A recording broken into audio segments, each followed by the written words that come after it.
name is Mary Ellen Messner, and I'm the first Deputy Commissioner of the Chicago Public Library. And I welcome you to tonight's program marking the 50th anniversary of the 1968 Democratic Convention. The memorable events associated with that convention occurred not far from where we are tonight. I'm going to tell you a little bit about the library. We provide programs and services and lifelong learning opportunities for people of all ages and backgrounds. We have over 81 branches that touch every neighborhood and community in the city of Chicago. We could not accomplish this vision, this reach, without the support of our mayor, Mayor Emanuel, the city council, and the citizens of Chicago. You're here tonight, so I'm assuming you're all avid library goers. For that, we are very grateful. At this time, I would like to ask you to please silence your cell phones. And I also want to let you know that CAN TV, Chicago's local cable access channel, is here filming tonight's event for a broadcast at a later date. So you're all here tonight to hear the presenters and to engage in this dialogue. We have a stellar lineup of co-sponsors, including the Abraham Lincoln Presidential Library and Museum, located in Springfield, and whose mission is dedicated to celebrating and educating the world about our nation's most esteemed president. Chicago Collections, of which Chicago Public Library is a member, is an organization whose partners collaborate to unite their resources and offer access and exciting learning opportunities to both the general public and academic researchers. And the Society of Midland Authors, whose objective includes a closer association among the writers of the Middle West,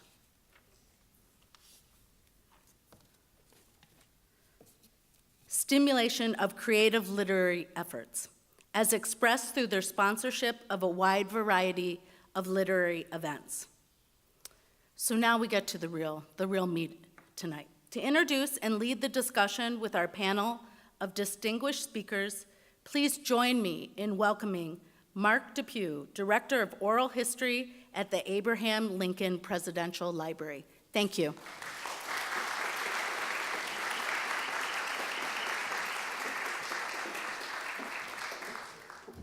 While they're getting their seats, thank you very much for being here. It's our pleasure to do this. We have already done this once. We did this at the Presidential Museum in Springfield.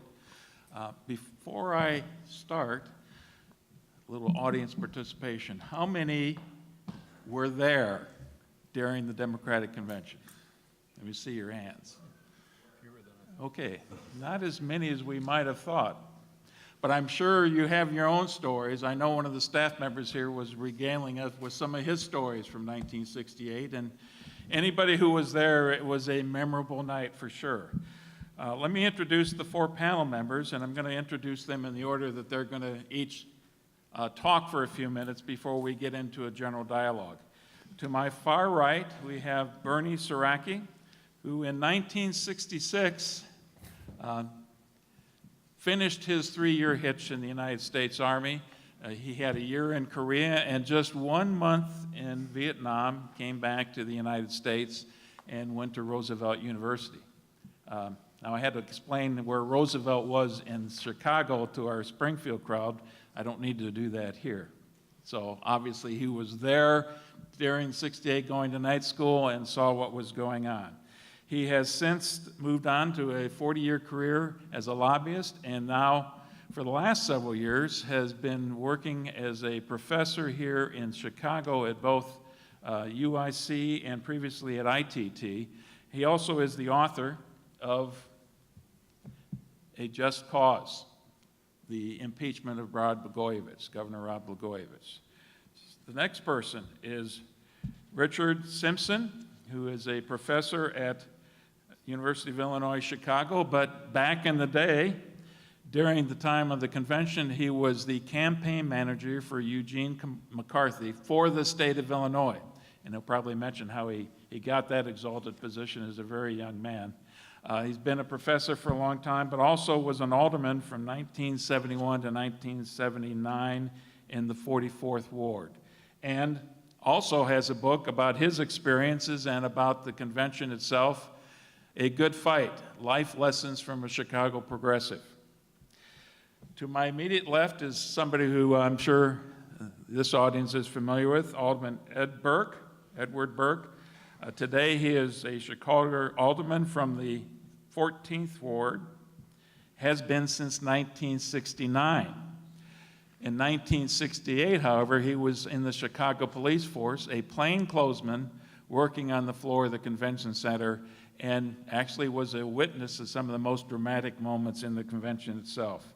He has also got his own book, and there's a great chapter in this book about the convention inside the wigwam, and I won't steal your thunder too much on this, but it's about all the different conventions that chose Chicago as their home, and it's a fascinating history to take a look at.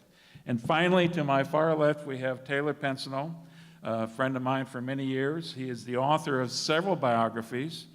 He's written a biography of Governor Ogilvie, Richard Ogilvie, of Governor Dan Walker, on Russell Arrington, who was the Senate president for many years during this time frame, I believe.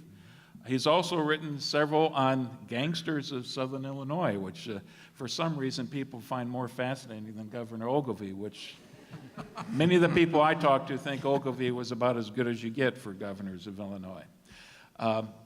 But at the time, he was a reporter for the St. Louis Post-Dispatch, working in Springfield in the political beat, and sent here to Chicago to report on what everybody thought at the time was going to be a momentous occasion, but maybe not quite as momentous as you thought. So I've asked each one of them to talk about a few minutes and to give a little bit of background, and Bernie especially I've asked to provide some background and context for the events leading into the general discussion. So Bernie. Yeah, if I can start out, I think that, and I'll give you just a bit of a 30-second talk on just where I was and where I came from in 1968. I went in the Army. I joined the Army when I was 17 years old. I tell people that I'm not only from Chicago, I am of Chicago. I am from the neighborhood. And I've went on to have a PhD from the University of Illinois. I teach now. But I want to stress that because I have trench values. I have neighborhood values. I came back in 1966 and began going to school, and I never took a college class without working full-time, and I was doing that in 1968.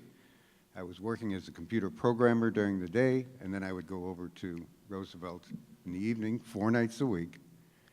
In the summertime, I think only 2 nights a week, and took classes. So that's where I came from. That's where I'm coming from probably in my talk today. And I say that because the interpretation of what happened 50 years ago varies with people that you talk to. The 1968 convention followed a very, very difficult year.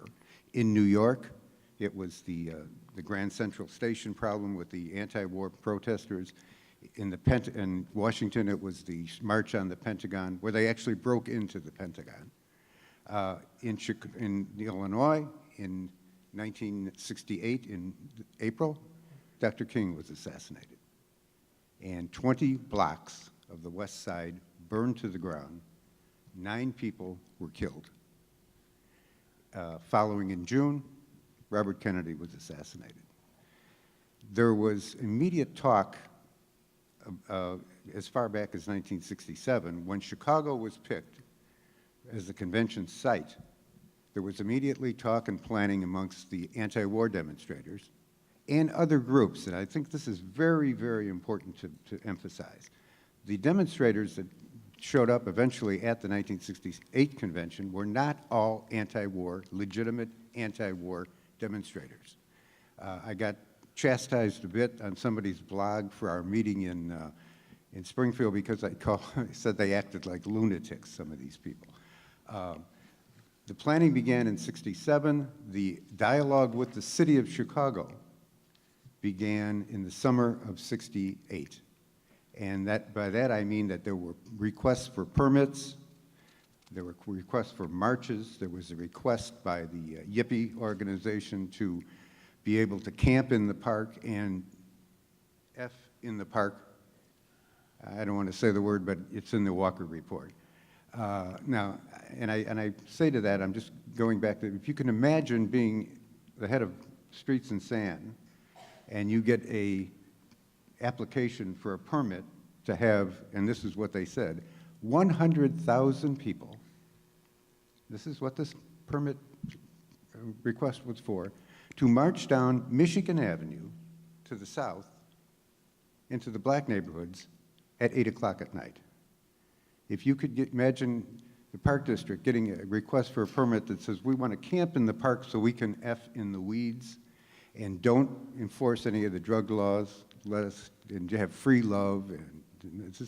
So this was all mixed in with legitimate anti-war protests that were going on. So I think it's very important not to separate the two types of people that were involved in this.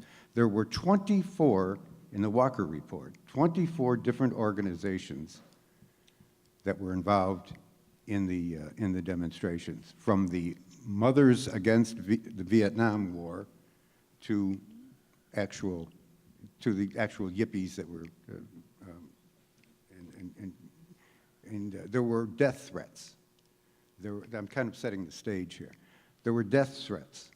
There were threats that they were going to kill all the candidates.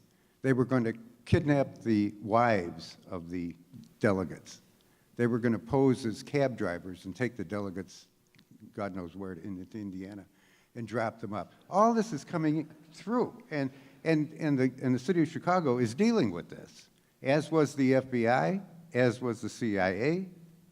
This was a very, very serious situation that had come up, and I told Mark that I wouldn't take too long because I could teach a class on this, but it was a very chaotic situation, and I think to say, well, I did this, or they did that, or it was this way or that way, I think we have to take a look at the whole mosaic and try to see just exactly what was happening at that time. There was a lot happening at that time.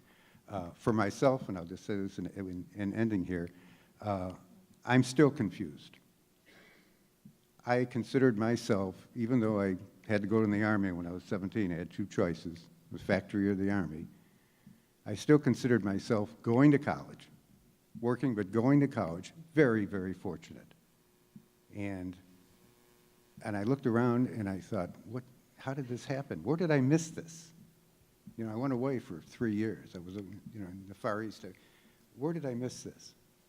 And I think that's the thing that I want to emphasize and talk about, and we can talk later about that. But that's, Mark, if that's... Okay. Dick, a very different perspective. Yes. First of all, I think what was going on was really a clash of two cultures, of two very different visions of society. Like Bernie, I'll back up just a second and tell you how I came to see 68. I was a young kid just starting as a college professor at UIC. Had come to town the August of '67, a year before the convention. And the first day we were in town, my wife and I went to what was called the Third Party Convention, sometimes called the Alternative Convention. And we had various people like Eugene McCarthy there, and there was a great sentiment that Eugene McCarthy would be the best person for president, but he wisely decided not to become the third party candidate for president, decided to run in the Democratic primaries. By later that fall, the McCarthy campaign was just a fledgling group in Chicago. I'd be glad to cover more if you want. And they were meeting at the home of some lawyers on the north side of Chicago in Lincoln Park. And I lived in Lincoln Park, and I knew about the meeting, so I went there. And of course, I told them they were running the campaign all wrong. So as a reward for telling them they were running the campaign all wrong, they made me the campaign manager for the 9th Congressional District in Chicago and put me in charge of the district along the North Lakefront. To give you a sense of the campaign, it was a very intense campaign, very volunteer involved. It'd be a little like the Bernie Sanders campaign was in the last presidential election, had some of that feel. And we did a terrific job, but we were running against two of the most powerful Democrats for delegate on the north side. George Dunn was president of the county board. Jerome Heppard was a ward committeeman of the 50th Ward. We ended up getting 20% of the vote. Needless to say, 20% of the vote isn't enough to elect your delegates on the north side. However, we won more than 40% of the vote in certain wards like 43 and 44 and went on to found the Independent Precinct Organization and change political history in Chicago as a result of that particular loss. In the state of Illinois, in the election, we were able to elect 4 delegates out of 118. The other 114 were pledged not to Johnson or Humphrey or anyone. They were pledged to Mayor Daly. And Mayor Daly controlled those other 114 delegates. From my perspective, what was happening is you had a clash going on in the streets, and you had a parallel clash going on in the convention of these two very different notions. The McCarthy campaign had 3 very clear planks or programs. Ours was to end the war in Vietnam, to end racial discrimination, and to end the imperial presidency.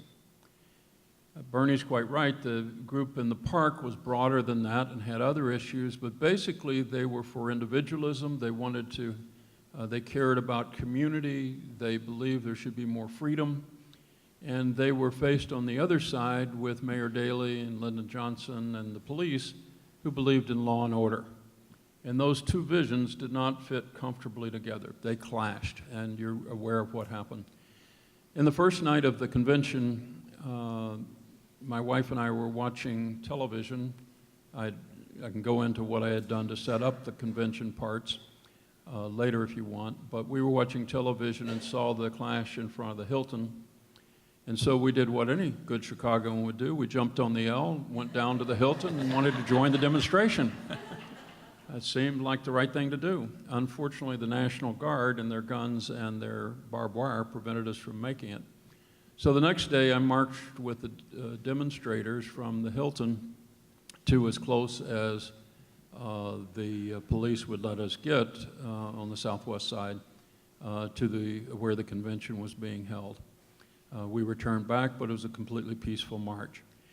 I think you've seen the rest of the clash, but what I want to say is the people of the 60s who came of age in the 1960s didn't just all disappear into the woodwork. We went on to affect universities, we went on to affect governments, we went on to affect the media to some extent. Before the convention, the media was 100% in favor of Richard J. Daly. After the reporters got beat up and the people saw the reporters being beat up on television, leave aside the protesters, the media changed and became critical of Daly. And Daly began to lose more and more votes in each election afterwards. He still won even his 75 re-election, but he had, Chicago had changed. The country had changed. It would take us another 7 years to get out of the war in Vietnam. It's still true that we have racial discrimination today, and it's still true that we have something of the imperial presidency.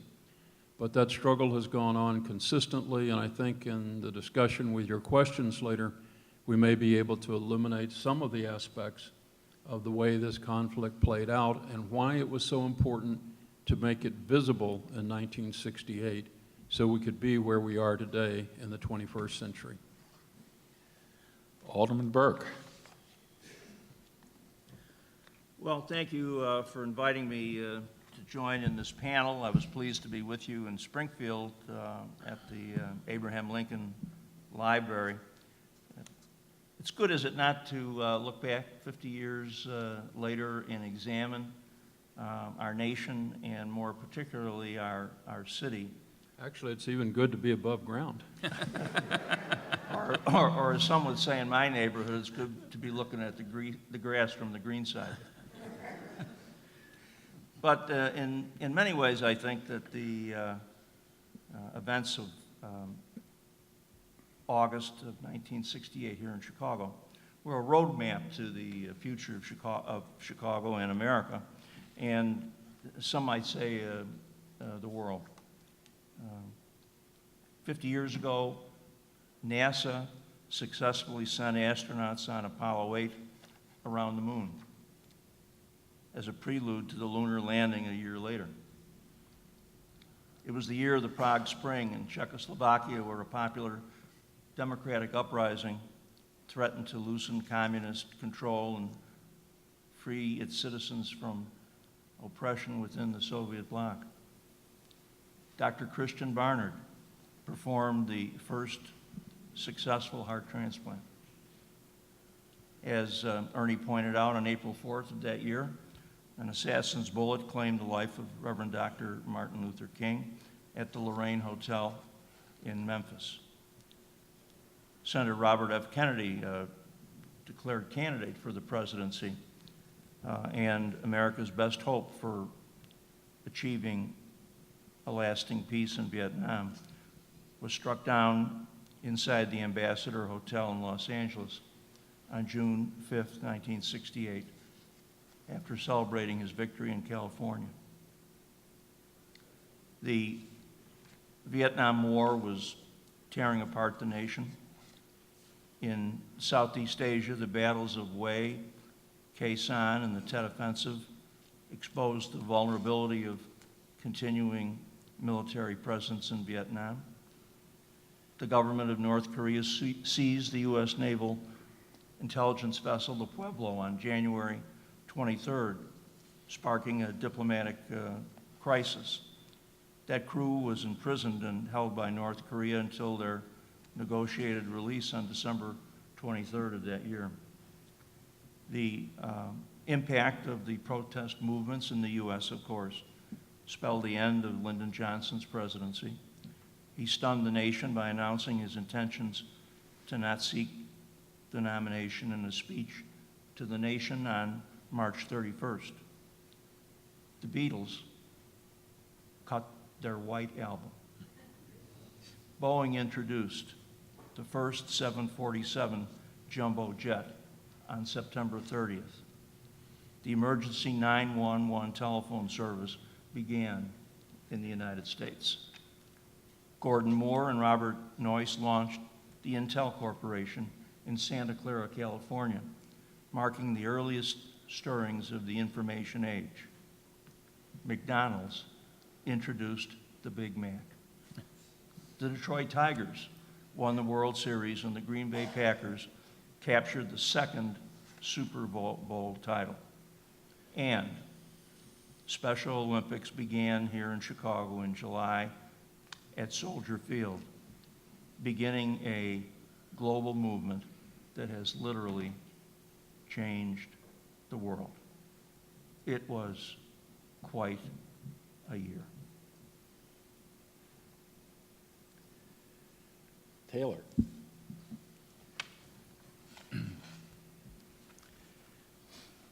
I think author Norman Mailer hit it on the right target when he called the convention the Siege of Chicago.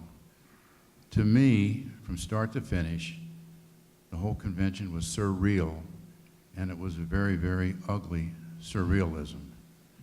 I never thought I would see the fabric of a great American city torn apart at the seams as I did at the '68 convention. The convention put a great monkey on the back of Vice President Hubert Humphrey, who was nominated by the convention for president. And I think from a political point of view, the convention clearly was a major step in opening the door to the White House for Richard Nixon. The convention was a political gift to Nixon, and I think more than anything else, It was responsible for Nixon becoming president. I was here as a reporter for the St. Louis Post-Dispatch. I was the Illinois political writer. And for me, the convention was both a blessing and a nightmare. The blessing part of it was that my assignment was covering Mayor Daly and the Illinois delegation. And that guaranteed me front page stories every day. And even though we're all part of the Post-Dispatch team, you know, you're always in competition with the others, the Missouri political writer and a couple of the guys from the Washington Bureau. And they actually grew envious because Daly and the Illinois delegation were a major part of the show. The part that was dispiriting and nightmarish was just to watch a reporter is supposed to be neutral and all that stuff, but it made me sick inside. It hurt to watch Chicago suffering a black eye in this thing. And, you know, this convention was intended by Mayor Daly. It was his convention. It was intended to be a showcase of his political career. It was to be a pinnacle of his long reign as the last of the big city political bosses. He'd put a lot into it, and it turned out to be a shambles.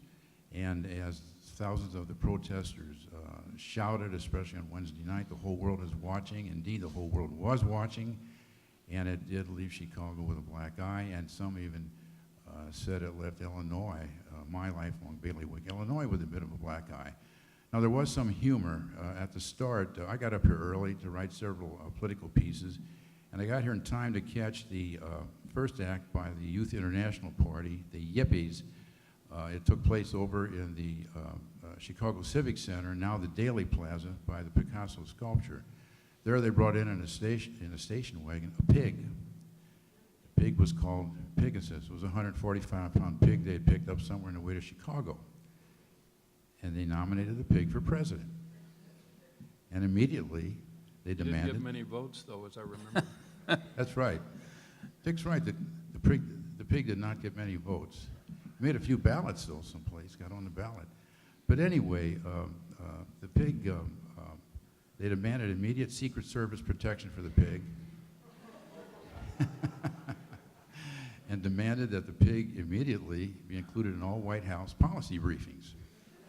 So, obviously, this got out of hand pretty quick, and the Yippie leaders, Jerry Rubin, Abby Huffman, and so on, were escorted off. They were actually arrested, and believe it or not, the pig was arrested. I watched them put the pig in a paddy wagon. But anyway, Rubin and Huffman and the others got off with, I think, $25 fines or bail or whatever it was. And I do want to say the pig never made it to court. He did not appear in court. And later on, I found out the pig was taken to up here, some sort of an anti-cruelty facility run by some society up here in Chicago. But after that, the fun stopped, and pretty soon it became evident that this was going to be a pretty ugly situation. Now, I had sources. I was in the amphitheater every night doing the political story, but I also had sources in the protesters ahead of time, and I would meet with them at appointed times on the south end of Grant Park. They were from places like Edwardsville, Belleville, Collinsville, and so on. And they were here to protest peacefully, not just against the Vietnam War, but to demonstrate in hopes of spurring further progress in the civil rights movement. And they had no intention of being disruptive or violent at all.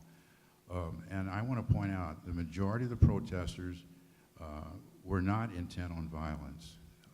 They were here to demonstrate peacefully. But of course, it got out of hand because the Yippies, which I've mentioned, and other organizations, most notably the Students for a Democratic Society, anarchists, Maoists, and a whole variety of other organizations on the wild leftist side, were intent on making it a very disruptive convention. And they had been schooled in this. It was very calculated. This was a formally prepared disruptive demonstration. They had a game plan. They called it calculated provocation.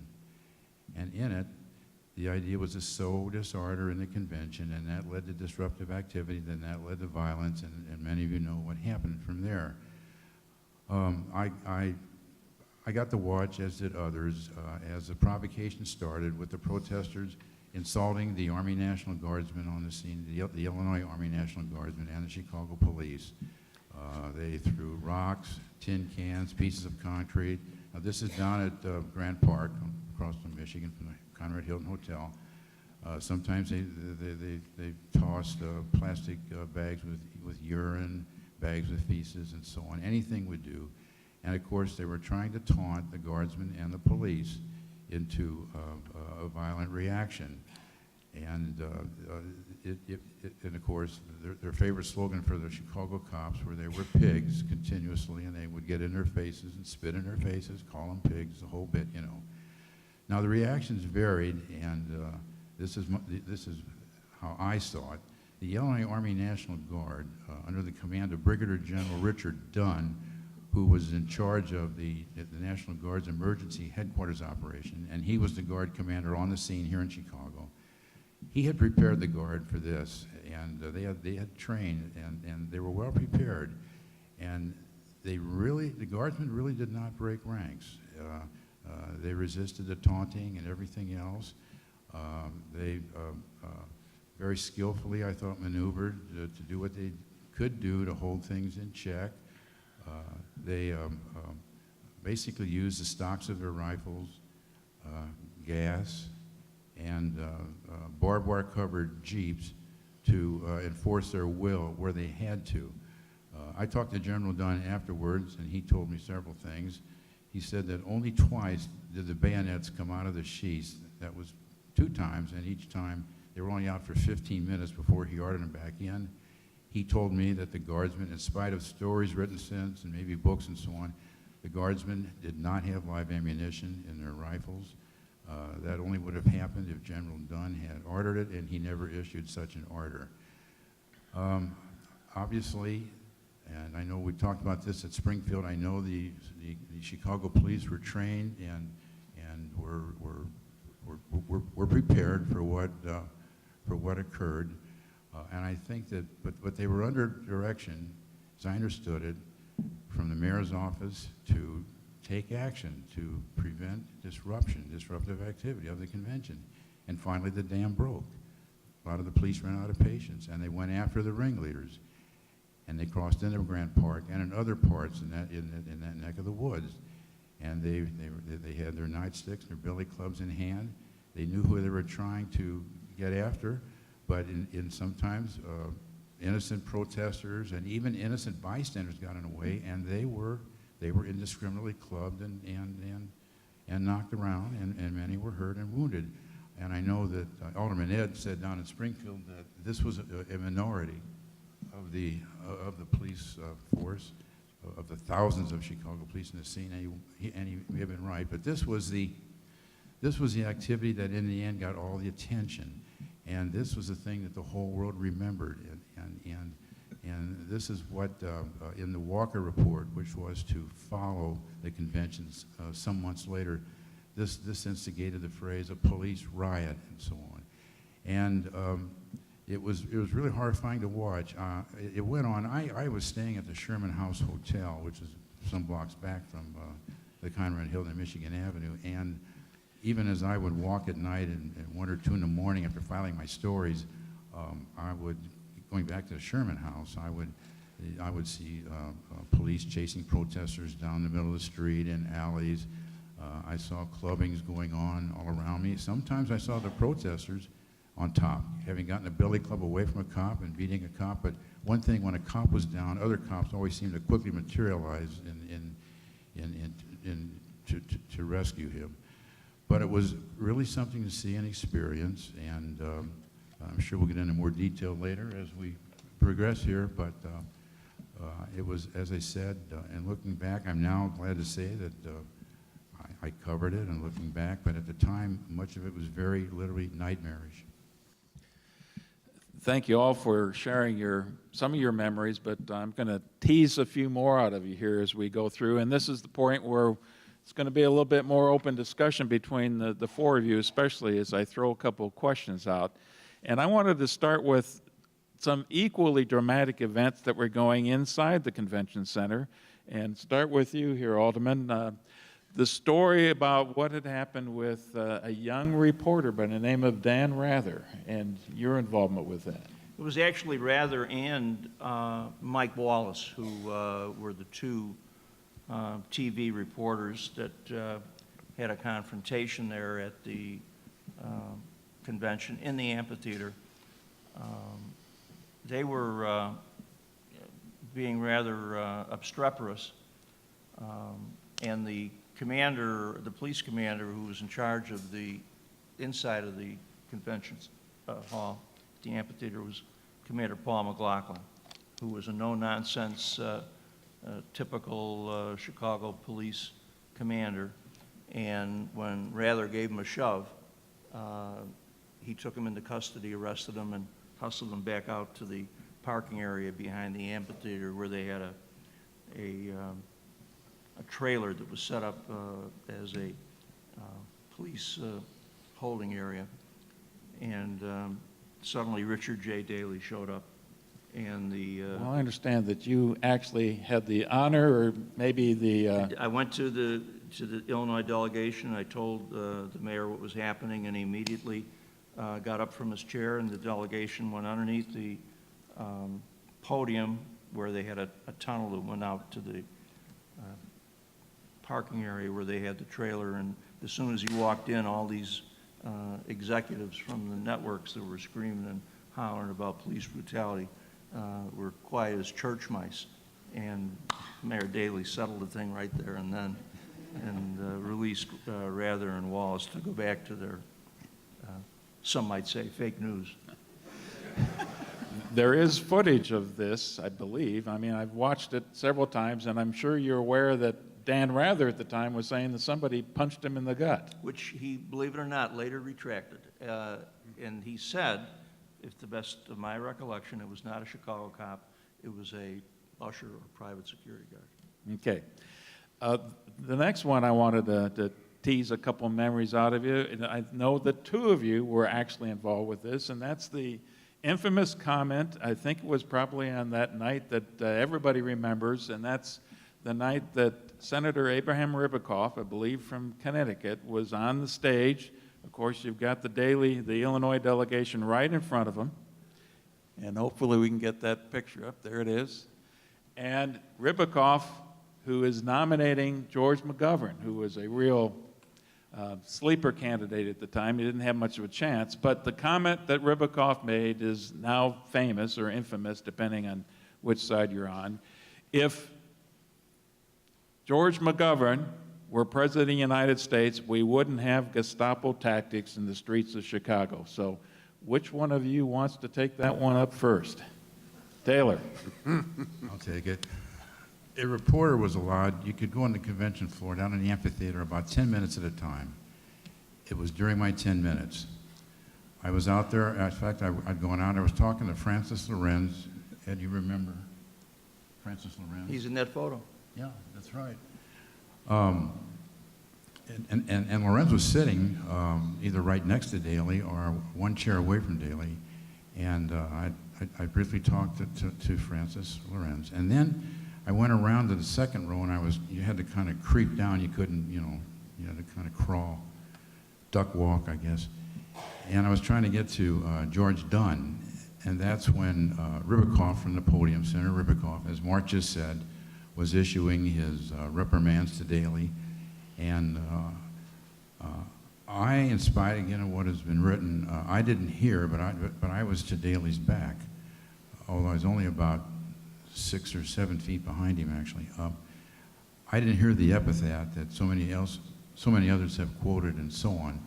What I heard was Daly yelling, "Shut up," to Ribicoff, "Get off the podium, go away," and using his hands to indicate such. And then I remember, I did notice, I could see Daly putting his hands around his mouth and starting to boo very loudly. And at that point, everybody in the Illinois delegation, mostly the Chicago Democrats, all started booing in unison. And I thought that was very indicative of how well disciplined they were and so on. Reminiscent of the city council. Yeah. But anyway, I tried to reach Dunn, and just about to reach him, he turned away and started booing along with everybody else. So anyway, I was there, but I've been asked a number of times, did I hear the epithet? And I did not, and that's my rendition of the event. Several pictures from the side were taken, and I saw, well, you can see one where I'm kneeling down in the second row, but right about 7 or 8 feet behind Daly. Alderman, what's your version of the story? Well, this is a rather iconic photo, and it's, I don't know if you brought that book with you today, but it's written by a guy by the name of O'Donnell. It's just recently published, and I was in a bookstore a few months ago and paging through this. To the lower left is Sam Shapiro. Those of you who are old enough could remember he was the acting governor of Illinois. Frank Lorenz, that was just mentioned, is sitting right in front of Richard J. Daly. To Richard J. Daly's left, our right, is George Dunn, the longtime president of the Cook County Board. The gentleman with the glasses in the lower part of that photo, you can see his half of his face above the podium here where Ribicoff is talking, is Paul Simon, who would go on to have a distinguished career in the United States Senate. John Daly, who's currently the president of the Finance Committee of the County Board, is over there to the left. To George Dunn's right is Rich Daly. Immediately behind Rich Daly is Bill Daly. And to Bill Daly's right is Tom Keene, the longtime leader of the City Council. Over here to the left is Dick McCurry, who was Richard J. Daly's police bodyguard detail chief. Up in the upper part of the photo, next to the Illinois sign, is Ed Quigley, who was the Commissioner of Sewers. And there's yours truly, outlined in red. I was close enough to hear what he said, and he did not say what the Eastern establishment reporters said he did.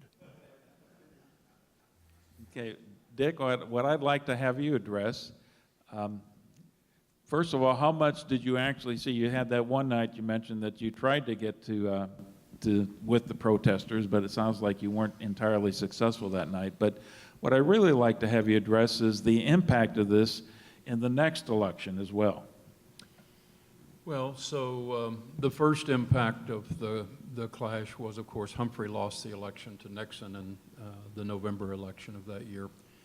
And truthfully, a number of the McCarthy and Kennedy supporters, Mcgovern supporters, didn't vote for Humphrey. Humphrey was very late coming out against the Vietnam War, and the convention had simply torn apart the Democratic Party to such an extent that it couldn't be knit back together in time. But then Nixon went on to win re-election the next time. At the next convention, after the '68 convention, the McGovern-Fraser Commission put together new rules. And the reason why primary elections are so important today is because of essentially the McGovern rules. There are other parts of it. But before then, there were only like 8 or 10 primaries before the presidential election back in '68. By the last election, nearly every state has a caucus or primary to choose most of their delegates. Democratic Party has backslid since then and has a huge number of superdelegates, so that's been eroded, but in '72 it hadn't. And so in '72, McGovern would end up getting the nomination. Ed will know particularly about the '72 convention as well. Here in Illinois, the Daly delegates who were elected in '72 ignored the rules beyond the fact of having a primary. The rules were that you had to have a certain percentage of women, certain percentage of minorities who were part of the process. You couldn't lock out women and blacks, particularly Latinos weren't yet a very big force. And the Daly folks just ignored it. They said, hey, we don't care. We're going to have an election. We'll nominate the people we usually want. And we'll go down to Miami and we'll win again. Bill Singer, who was alderman, my colleague, and Jesse Jackson put together an alternative slate And I was part of I didn't see myself as a Democrat at that point, even though I'd been part of the McCarthy. I saw myself as an independent. But I did provide physical guard duty for these alternative meetings that were held around the city in which a balanced slate of blacks, whites, women, Latinos, and so forth was put together. And that slate went down, and the convention decided to give half of the seats, the delegation, to the Daly delegation, and half to the Singer-Jackson delegates. And the Daly didn't like that and withdrew the entire delegation. So the Illinois delegation in 1972 in practice were the Singer-Jackson folks. Now it gets more complicated after that. I'll go back to my original point. You can see this is a acting out of history in which there is this real clash of ideologies, clash of viewpoints, deep feelings, major issues, war, discrimination, dictatorial or authoritarian control, and those issues would continue to play for all the decades since. Bernie, I haven't thrown one your direction here, so let me ask you this. You didn't really talk much about your personal experiences during those days. Here you are as students trying to get to your classes, I would assume, at Roosevelt University. Did you see a lot of the things that were going on in the street? Yes, and I will comment on that in a minute, but I want to talk a little bit about Dick's last point, because I am still, 50 years later, trying to figure out what was the problem. There's an excellent book that's been out about a year called The Gifted Generation. And the gifted generation is not somebody that's very smart, but we were very, very fortunate. And the author talks about Harry Truman, he talks about Dwight Eisenhower, he talks about some of the Johnson federal programs, and so this is the culture, I thought. And I think that within that culture that I thought, and was individualism and freedom and liberal ideas, and not the war in Vietnam. And then suddenly we had something called the counterculture, and I'm not sure that was absolutely articulated. I mean, what we've been talking about is almost a Gestapo authoritarian regime versus these poor innocent people that are out there with a different culture. We had that culture, and I think the problem that I see now, 50 years later, is that these people protesting, they weren't my culture. They weren't hardworking, meritocracy type people. That people that you had a chance, and if you could better yourself. The lady that raised me came to this country in 1893 on the Blue Star Line, and she went through Ellis Island. And that's the opportunity that I projected. So I saw, now getting back to your question, and so I saw a bunch of these people dressed the way they were, using absolutely the most vulgar terms that they possibly could towards the police. Their permit applications were purposely constructed so that they would be rejected. I mean, anybody in their right mind could not believe after the West Side incidents of April, which bothered the mayor very, very much, and bothered the citizens of Chicago very much. In fact, the mayor, if I may just go on for a second, the mayor was receiving pressure from the black community on not being tough enough during the West Side riots. A person that became... Bernie, you have to take into account, the mayor said shoot to kill. Yes, he did. In the 67 riots and after Dr. King's death. You know, it's not, yeah, I'm not saying all protesters were wonderful, pure lambs and, you know, innocents, but you did have two real clashing sides to this, and Daly did represent authoritarianism. I was Yeah, in the city yeah. council. I faced him directly. No, but let's not, but we can't misconstrue Chicago's political system as being the political system throughout the United States. Well, And that's my but point. Lyndon Johnson was not willing to take criticism on the war. I mean, even Daly told Johnson to stop the war, and he didn't listen. You've mentioned a couple of times, brought up the clash of cultures. How much of that was a clash of generations? I mean, this is the time frame we're hearing about the generation gap. You've got the greatest generation, the World War II veterans, that had gone off and saved the world, saved the free world. And now you've got all their children who are struggling with the direction the country should go. You always have generational gaps and clashes to some extent. You have teenagers who act out in adolescence, but this was more than that. I don't think that, I mean, it was generational in the sense that we did grow up in a different time. I mean, even if you take my colleague in age, Richard M. Daly. Richard M. Daly is very different from his father, Richard J. Daly, because they grew up in such, even they both grew up in Bridgeport. It was a different Bridgeport, but more importantly, it was a different society. So these are deep, I mean, my point is that this isn't just a simple political ideology. Are you liberal? Are you conservative? Do you know, left wing of the Democratic Party or the moderate wing of the Democratic? This is a real clash that is visceral and is a struggle about the future of the country. Now, it doesn't mean that, you know, there might not be a middle ground or another point of view, but the important thing was it is a clash. And it's a clash in some ways that you do see repeated in a sort of odd mirror in the current clash between the Trump forces and the resistance, or whatever you want to call the people who aren't Trump supporters, the Sanders supporters, whatever label you want to give.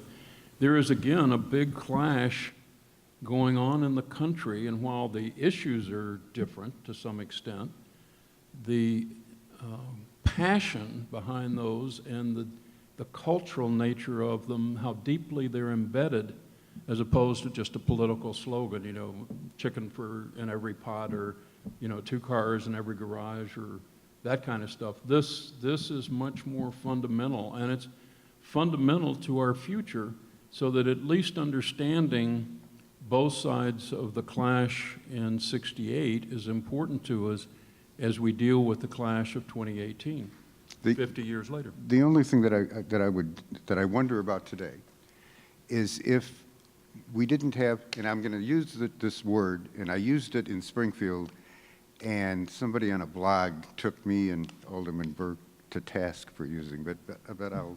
That's their right. That's their right, of course. I wonder if it could have been a legitimate, by that I mean no laws are broken, protest against the Vietnam and against the war in Vietnam. I was in Vietnam. I was not for Vietnam. I was in East Asia for a year. I didn't want to be a warrior. So, But- Bernie, how do you figure the people inside the convention? Well, Okay. yes. The delegates. Yes. If you look at the inside, the footage of the inside of the convention, and you see them not only Ribicoff with the Gestapo statement, but the entire liberal wing of the party, whether they were for Kennedy or McGovern or McCarthy or whoever, if they weren't either a Humphrey or a Daly delegate kind of person, broke out into a protest singing the battle hymn of the Republic, and they were not singing it in just the usual patriotic spirit of we're going to sing the battle hymn of the Republic. They were singing it as a protest. That protest went on for an hour inside the convention hall. And there was no violence. There was no one hitting anyone. There was nothing being thrown at police. That was going through the entire '68 experience. That's what I wonder, if it would have been the same way on the street. If you wouldn't have had the lunatics throwing feces at the police, going up, and honest to Pete, I recommend another great book for you called Battleground Chicago. Came out in the 1990s. Battleground Chicago. It kind of gives the police perspective of what happened. But here you have these people, agitating the police, throwing urine, bags full of urine, rocks. How many, Ed? 195. 195 injured. Policemen were injured. If you didn't have those guys, if you had legitimate people that would sing the Battle of Hymn of the Republic on the outside of the convention, what would have happened? And I often wonder about that. That's my only point, is I wonder if we didn't have these lunatics who want to F in the grass, if it would have made a difference. That's Well, my point. I'm going to try to move the conversation over to the other side, because I know that we've got some comments here. But let me ask this, and I know that I think it was on the 28th, that was the big night when all of the violence in the streets and the police went after the protesters so violently at that time. Well, Wasn't that the night that the peace plank was defeated in the convention hall? And as I understand, that news went out to the streets, and that really ratcheted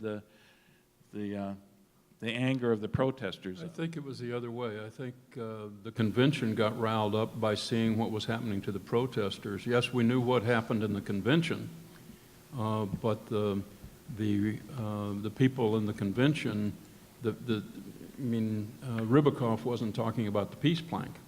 The Gestapo were not about the peace plank. It was broader than just that. Yes, the entire platform of the Democratic Party did not have the three planks, say, of McCarthy. It didn't have the end of war of Vietnam. It didn't have a meaningful discrimination section to the platform, and it didn't have anything about the imperial presidency, because the imperial president was controlling the convention secondhand. Taylor. A couple of things. Ed just mentioned that a number of Chicago police officers were injured, and that's often been camouflaged or ignored or whatever. I witnessed a number of police officers being injured. As I said earlier in my remarks, sometimes in the tussling that was going on, the protesters won, and I saw cops getting beat up a number of times also. I also saw a number of journalists who were hurt. I was, I'm sorry, excuse me.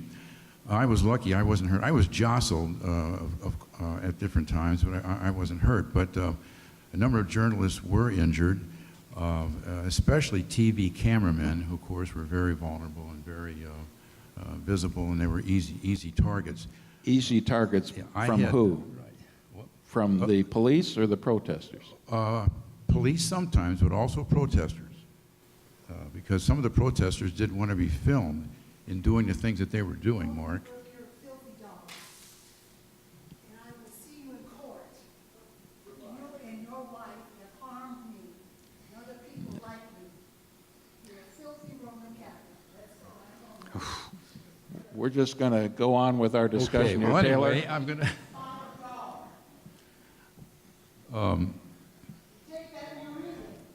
Go ahead, Taylor. I had...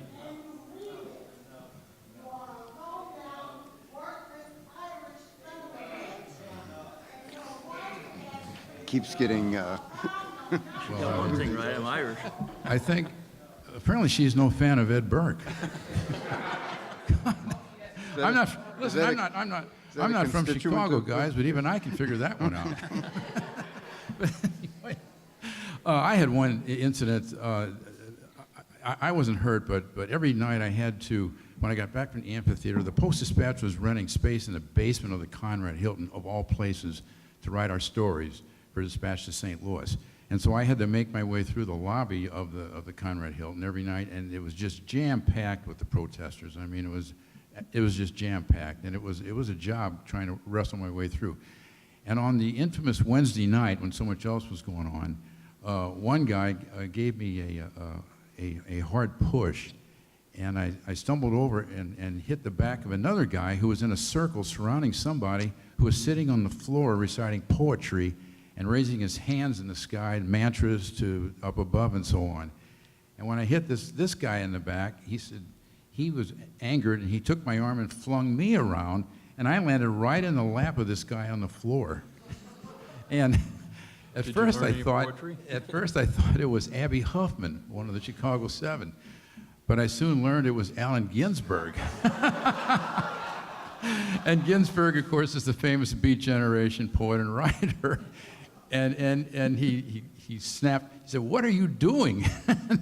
And I said, "I'm sorry, I was pushed into you." Well, that's the end of it. I got up and I made my way the rest of the way through, but there was a little humor here and there in a very ugly situation.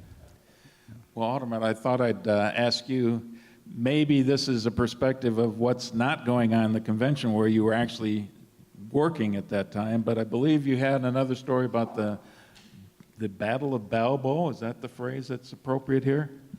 Well, I think that there's going to be a commemoration of that you're referring to the You need to get the mic. confrontation at the Logan statue. Yes. Yeah, some glass, some cigarette ashtrays are being thrown out. Well, they were coming out of the upper floors of the Hilton Hotel. In fact, one of the young people there, Herman Cogan's son, Rick Cogan, just told me the other day that he got grazed with one of the pieces of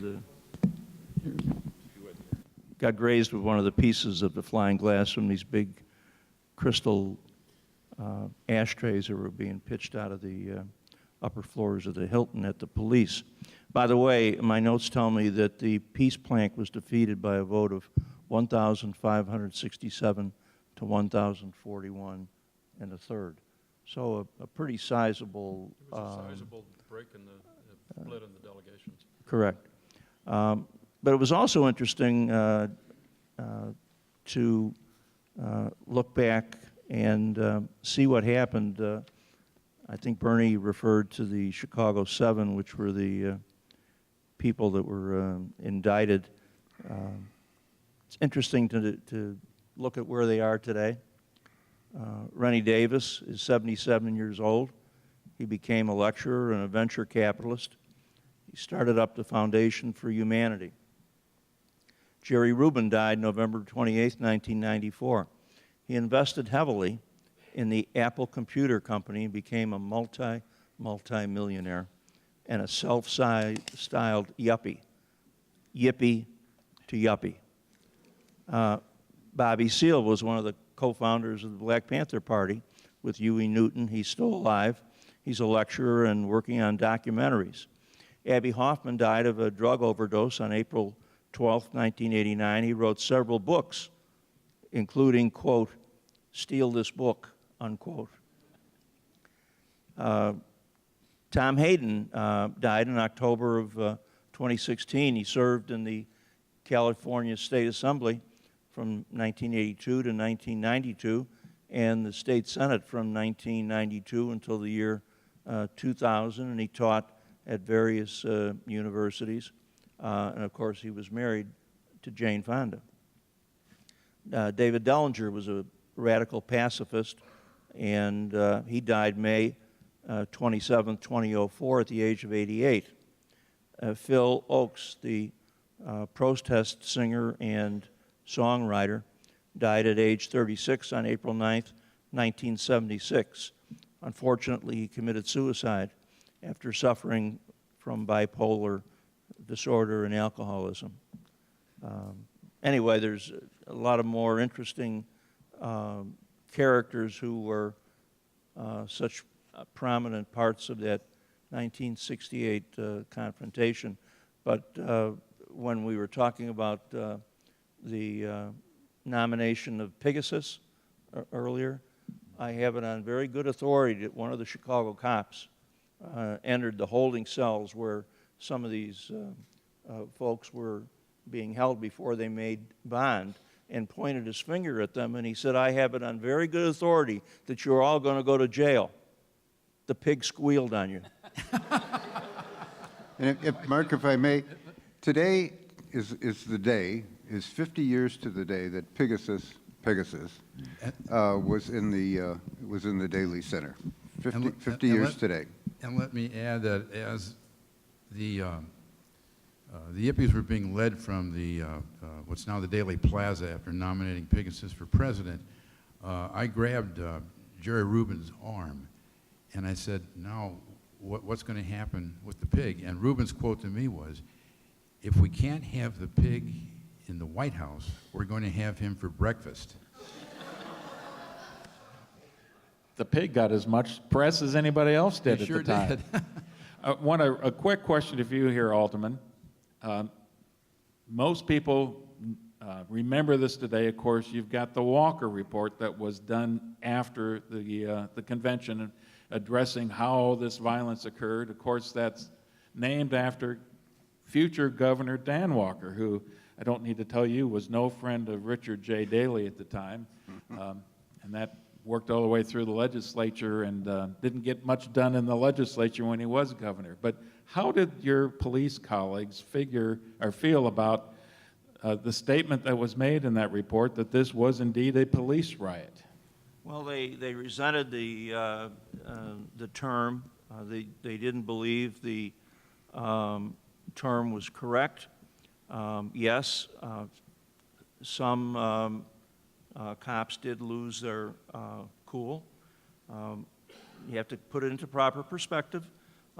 Everybody was working 12-hour shifts. All days off were canceled. Cops in those days didn't have body armor like they have today. There were no bulletproof vests. Cops in those days didn't have a personal radio.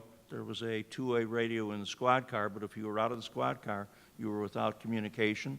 The supervisors didn't have the kind of control that they have today. You press a button and you're in immediate contact with the 911 center. Policing has changed dramatically, and I believe it's also true that Dan Walker in later years was quoted as having said he regretted having used that term. I'm going to hand it off to Taylor because you're his biographer and know him as well as anybody does. Right, as Mark said, I am Dan Walker's biographer. In the last 10 or 15 years of his life, Walker expressed finally a lot of regrets. One regret was that when he was governor, he did not make up with Daly. Mayor Daly offered the olive branch a number of times to end the rift, the hostility between the two. Walker would never accept it, thinking that that would betray the Walker movement, which of course was based on anti-Dalyism. Later on in life, he regretted that. Daly said that at the time that if they would make up, he would support Walker for whatever he wanted, a Senate seat or even a run for the White House, which Walker did envision when he was at his peak.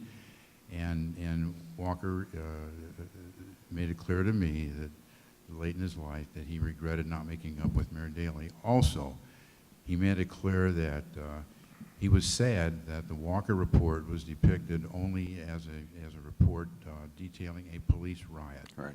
He wanted to make it clear that he was very pro law enforcement in his words, and in doing two things, in doing the Walker report, Walker knew even back then he was going to make a run for governor. He knew he would never have the support of Mayor Daly, and he intended to establish himself then. The report was in part a vehicle for Walker to establish credentials as an alternative to Mayor Daly as a maverick Democrat. However, Walker regretted the fact, if you read the report, you will see there are references again and again and again to violations and actual atrocities by the police.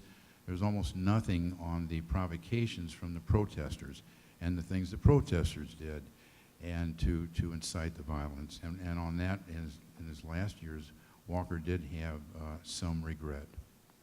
I just add to what Taylor's saying.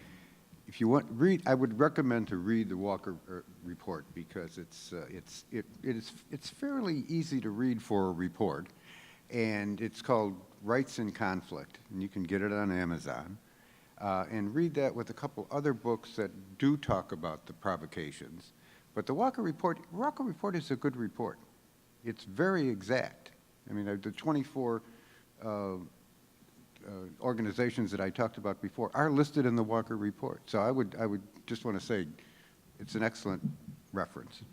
I'm going to finish with this question, and I'm going to start with our two college professors here, and then everybody can weigh in on the question before we turn it over to the audience. And the question is simply this: who won the argument? If you look short term, what was the impact of the Democratic Convention and the violence that occurred? And if you look long-term, how did it play itself out? Short term, Richard Nixon won the argument. He was elected president because of it. On a law and order Law and platform. order platform, and then went on to do the other. I mean, Nixon did some good things like make our relations with China better and so forth. I'm not talking about the whole presidency, but Nixon got elected because of the split in '68. Long term, all of you are still deciding. We really haven't resolved all of the issues that were raised in '68. You know, we're in several wars around the world currently. Racial discrimination is still strongly present in American politics. We haven't really become a full multicultural, multiracial society that we have always promised to be. And the misdeeds of the presidency that we picked up with the term imperial president, if anything, those misdeeds are worse under Trump than they were certainly under Johnson. Dick, I would just agree with Dick. I don't think I have anything to add to that. I think it's... Okay. I would simply add that we had a gubernatorial election in 1968, Ogilvie versus incumbent Governor Sam Shapiro, and a major plank in Ogilvie's campaign was a number of proposals for increased law and order. Ogilvie depicted himself as a law and order candidate, and I think the Democratic Convention, obviously, in that regard, did not hurt Ogilvie's candidacy. And as you know, he went on and defeated Shapiro. You mentioned earlier the book that Professor Craig Souder and I wrote in 1996 that recounted the 26 presidential conventions that occurred here in Chicago, last one being 1996. I'd predict now there will never be another presidential convention in Chicago. Conventions mean nothing anymore. By the time the convention convenes, the decision has already been made. But when you think about the effect that Chicago's had on the American presidency through all those years, this is where William Jennings Bryan delivered his famous Cross of Gold speech, where the Democratic Convention selected Harry Truman as a candidate for vice president in 1944 and threw out a sitting vice president. If you talk about the ifs and buts, what if that hadn't happened? But I think 1968 marked the end of party leaders making the decision about who the best nominee would be. After that point, the party leaders, some would say party bosses, never again had the influence that they had up to 1968. And I'll leave it to history to determine whether or not that was a good or a bad change. Okay, it's time now to turn it over to all of you. And I understand the way we do things here is you come up to the microphone and ask your question. So if you have a question, please come forward.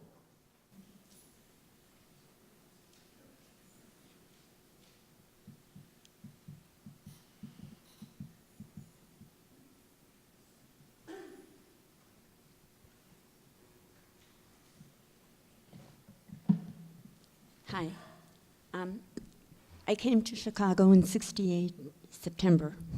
So I remember watching in Michigan, Walter Cronkite and all of this, and most of little town America were on the side of the mayor, because I think we saw it, although that's different from urban, and of course there's a lot of diversity in America. But Mr. Simpson, I think when you talk about people who have an effect of the '60s generation, and I agree with Bernie, Mr. Araki, about the gifted. That's us, even though I'm poor. I mean, my dad worked in a mine. And you said about effect. Well, look at Marilyn Katz, who was the security director, who's prosperous, who went to the University of Chicago, decided to go in March. And these were a lot of arrogant, wealthy people who were really the core group. They did instigate. I voted for Nixon. It was my first election. Nixon would have won. It was inevitable. People wanted a change. Lyndon Johnson was weary of the divide. Bobby Kennedy, unfortunately, died. And there was instigation, and most of America believes there was an intent to taunt and all of this. And this happened. And Richard Daly, when he said shoot to kill in '67, shoot to kill arsonists and shoot to maim looters. And then Earl Bush, or whoever his press secretary, made him change the mind. But you know what? The public was for that, because you can't have violence like that. And today, when people were going to Lollapalooza, I noticed how nasty and vulgar, but even, I have to say, dumber the young people are today. Okay.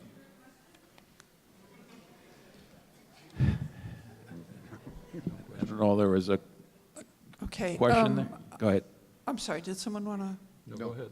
No, okay. A question and a comment, so I'll ask the question and I'll make the comment, and I hope you remember your question. And that is, you said the CIA was involved also, which is very interesting since they are not supposed to be involved with domestic things.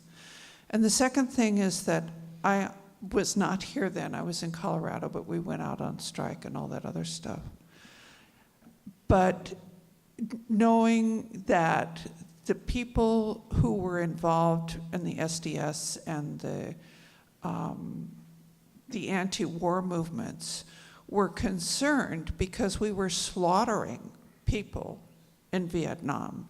3 to 4 million Vietnamese. We lost 60,000 people approximately, and probably more than that, because we started counting years after the U.S. military was involved in Vietnam in search and destroy missions and all that other kind of thing. And so that our death rate is higher than that 58,000 that we have officially. But the Vietnamese lost 3 to 4 million people, and most of those people were civilians. They were being slaughtered by bombs and napalm, and we heard later about My Lai and all of those other really unconscionable war crimes.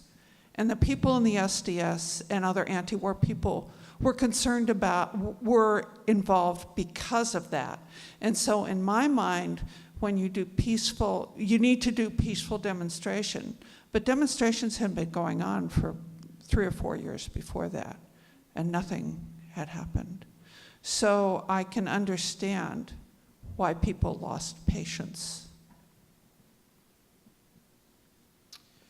Is that a question to Bernie here in reference to CIA, I believe? The CIA involvement, I believe, is in rights and conflict, and believe me, I can't remember the footnote, but that's where it came from. And I've got a second on that, and a little bit to elaborate on what Alderman Burke was talking about and the police information that was going on. This has been the protests have been going on since Lincoln Park. We didn't talk very much about Lincoln Park tonight. We talked about Grant Park. But Lincoln Park was on Saturday and Sunday and Monday, and it was extremely violent. And the police were getting, over the radios, were like, shots fired, break in here. And it was just going on all over the place. So I mean, you have to kind of understand that a little bit, and that's all. Sir, we'll get to your question here, but I want to. Just 1 second Go on ahead. the CIA question. I was personally spied upon, and so I know a lot about it. We sued the city of Chicago, ACLU versus the city of Chicago. They spied on, and among the 25 plaintiffs were Adlai Stevenson, Leon Dupre, ACLU, BPI, and so on and so forth. These were not the list of people that are normally associated. I was also spied upon as a college professor at the same time period by the Army Intelligence Unit out of Evanston. Now, did the CIA and the Red Squad and the rest cause any of this in Lincoln Park? No, I don't think so. But it gives you a sense of the conditions. The reason we were spied upon was that anyone who was proposing major political change, I mean, in my case, only a year or two afterwards, I was already alderman in '71, we were putting together a slate of candidates to run for county office. And we had an agent provocateur put in by the Red Squad to disrupt the meeting on the west side of Chicago where we were putting together the slate. They were interfering with elections. This is quite substantial stuff. Now, I don't think it really explains much of the convention, but it explains the milieu in which this was taking place. And Taylor, I hope you don't mind, I'm going to put you on the spot here to a certain extent and personalize the incredibly emotional issue of the Vietnam War, if you would, please, and your brother. I don't bring it up, but I'll be glad to answer. Sure, Mark. At the time of the convention, my brother, 4 years younger, was a Marine officer. He was a lieutenant in charge of a rifle platoon in action every day. The only time there would not be an action, and this applied also to the Viet Cong and North Vietnamese, was when a monsoon was in progress. He was, the Marines over there in his bailiwick were very aware of what was going on in Chicago. They were very up to date. He wrote me letters. He said he was proud that I was covering the convention and so on. And anyway, a few days before Christmas, my brother was killed in action right south of Da Nang. But he made in his letters, he said the Marines were very aware of what was going on in Chicago, and he said many had mixed results. My brother, apparently my brother's letters at least were not censored because he's at times, said many of them were second guessing what they were there for because of the limits on what they could do or couldn't do. After pitched battles were over, he wrote about going over the scene, looking at the dead Viet Cong and so on, and saying that many of them were just kids. They didn't even have shoes or whatever. He indicated that if he would make it back, he planned to try to enter politics. But of course that didn't happen. But again, that was he and his other Marines, he said they were very aware of what was going on in Chicago at the '68 convention. Thank you for your patience, sir. My question actually does pertain to the fact that a lot of the discussion here tonight is focused around what happened on Michigan Avenue outside the Hilton and not what happened in, say, Lincoln Park. So as someone who wasn't there, I'm familiar with Norman Mailer's Miami and the Siege of Chicago in particular details a lot about Lincoln Park because he was too scared to go down to the street on Michigan Avenue. I think that a lot of that may be because there's television footage, and I think there might be a gut impulse in Chicago, if you love Chicago and you have an affection for Mayor Daly, to say on that night, everything broke and the police officers were very tense and a big bag of urine or feces flew and hit some guys and then they started charging or whatever. But I think the way for someone who wasn't there, the history is read, is very much like the protesters, largely peaceful, arrived in Chicago to protest and then were immediately, the first night in Lincoln Park, not only cornered and attacked in Lincoln Park, but also chased around the entire neighborhood and beaten. And I think that in general, I'll actually phrase this in the form of a question, which is, that's my perspective from reading history books. It's very kind to the side of the protesters, and I think that's because they represented a peaceful movement, whereas the perception is that the police represented authoritarian force. And I'm just curious what your perspective is on history taking that interpretation. If you want to actually see for yourself what happened, or at least a view, it's a film view, on my Chicago Politics website at the University of Illinois at Chicago, we have what I call the Political Encyclopedia of Films. And one of those films is called Convention, The Land Around Us. It's the best documentary on 1968 that exists, and it does show the early events at Lincoln Park, not just the clashes. So you can actually get at least a view from the filmmaker's point of view, which were sociologists out at the University of Illinois at Chicago, and get a feel for what I was calling the clash of cultures, what was happening in the daytime long before the 11 o'clock curfew, which was the clash because the police then cleared the park.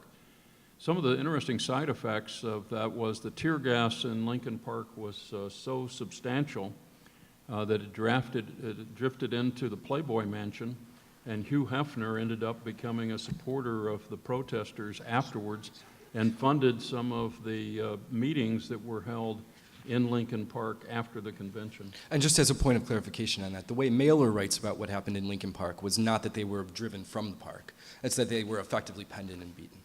That they were what? Penned in and then beaten. They were not allowed to leave. Taylor, were you there that evening? The first couple nights before the convention actually started? I was not, I never was up in Lincoln Park, no. I would say to check other sources. Mike, Bernie? Well, check other sources to verify Norman Mailer. I would look at the report. I'd look at Battleground Chicago because I know they talk about that. I can't recall exactly where now, but I would suggest you do that. One guy writing about something, okay, that's great, but Do you know a specific source that contradicts it? yes, on the Battleground Chicago, and I think even the Walker Report. Okay, I've got I'd check. got two gentlemen here. I think we'll finish with those two questions. If I'd ask you to get to your questions quickly, and then we can kind of open it up and let folks come up and talk to these gentlemen individually. I had a question about, I'd like to get your opinion about the draft. I was in college in 1968, and it's my opinion, and I'd like to hear your opinions, that the draft mobilized a lot of the anti-war efforts. And I think to a positive degree, because people my age at the time had either, friends of mine were joining the military, friends of mine had gambits to avoid the military. So here's really the question. We live in a fairly apathetic time, I think, when it comes to wars, Iraq, Afghanistan. And Charlie Rangel a few years ago, or maybe a short while ago, proposed reinstituting the draft. Now, at first I thought that was a crazy idea. But then the more I thought about it, who fights our wars? Poor people and West Point, Annapolis graduates. Now, I'm not trying to overgeneralize, but I think there's a fair contingent of both of those. So here's the question. Do you think if we instituted a draft today, it would mobilize college campuses and people all over the country that would take a much harder look at the wars we currently are in, Afghanistan and Iraq? I think that's a very good question, a very good point that you bring out. When I went in, you had the draft, and I knew that I was going to get drafted at some time. I was stationed, luckily, with people that were unfortunately drafted, but they were smart. They were college graduates, some of them. One fellow was a married college graduate, if you can imagine that. And they didn't, and you had two choices about the draft. You either, if you weren't 4F, you could get drafted, you could do what I did, you could join, or you could join the National Guard or the reserves.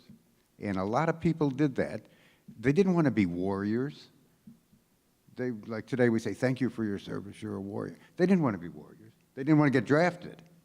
So you went away for 6 months, and you went on active duty, and you went through basic training, And then you hung around for a couple months, basically is what you did. And then you went to meetings once a month and drank beer. And played cards. And played cards. And so it was, yeah, and you're absolutely right about our involvement in these shadow wars that are going on. I think if they said to everyone today, you're going to get drafted, there'd be a lot more protest against some of the stuff that we're doing in some of these places that we have no idea what the heck is going on. Okay. One more question then. I was actually present at Balboa, Michigan on that Wednesday in August, and I suffered an injury. But the way I got there is, at that time I was working at the Illinois Athletic Club in the swimming pool, and I came out, I worked from 3 to 7 every day, and so I came out about 7:10, and this group of people were marching down Michigan Avenue. I wasn't really involved in any kind of protesting at that point. And I saw one of my fraternity brothers who had recently graduated from Loyola, where I was a student, and he was teaching on the west side, Tom Zimmerman, and he called to me, and I went out, how you doing, just sort of catching up, and told me all the stuff that was happening, and so we all were moving, I don't want to say we were marching, but we were flowing south down Michigan Avenue, and sort of corralled. We couldn't go east on Balboa because that was cordoned off. Couldn't go south on Michigan because the National Guard was there, and we were being pushed south on Michigan Avenue. And at that point, I got hit with something, and I had glass in my eye, and I was led to they had field hospitals for the protesters, but. It's just a description, but I didn't see it any time during probably the hour or so that I was out there, any kind of provocation towards any police officers. It was just more shouting against the war and against the nomination of Hubert Humphrey. But the question I have is probably for Alderman Simpson is, had the 18-year-olds been allowed to vote, at that time it was 21, so I was only 20 at the time, so I couldn't vote. Do you think that may have changed the outcome of the election, because the election was so close, and I know that 18 to 21 group tended to be anti-war? I don't think it would have changed the delegates who were at the convention, and I think the convention would have still nominated Humphrey.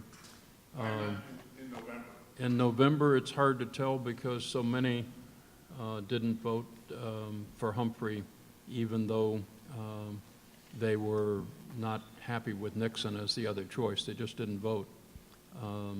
So it's very hard to predict. It might have been enough. Humphrey lost. If Humphrey had come out against the Vietnam War strongly a month earlier, at the last of the campaign, he was campaigning against the Vietnam War, he might have swung back enough votes. And he might have mobilized, if there had been 18-year-olds voting, he might have mobilized their vote. But he was too timid for too long, and when he tried to recover, it was too late. And I think, you can correct me if I'm wrong here, but this was the last election perhaps that a third-party candidate actually got electoral votes, and that would have been George Wallace. No. Ross Perot got Did he get some 15% anyway. Yeah. I don't know if he got electoral votes, though. I'm sure he must have. Okay, well, on that point being corrected here, I think it's time for us to draw the evening to a close. I want to thank our 4 panel members. Thank you very much for being here.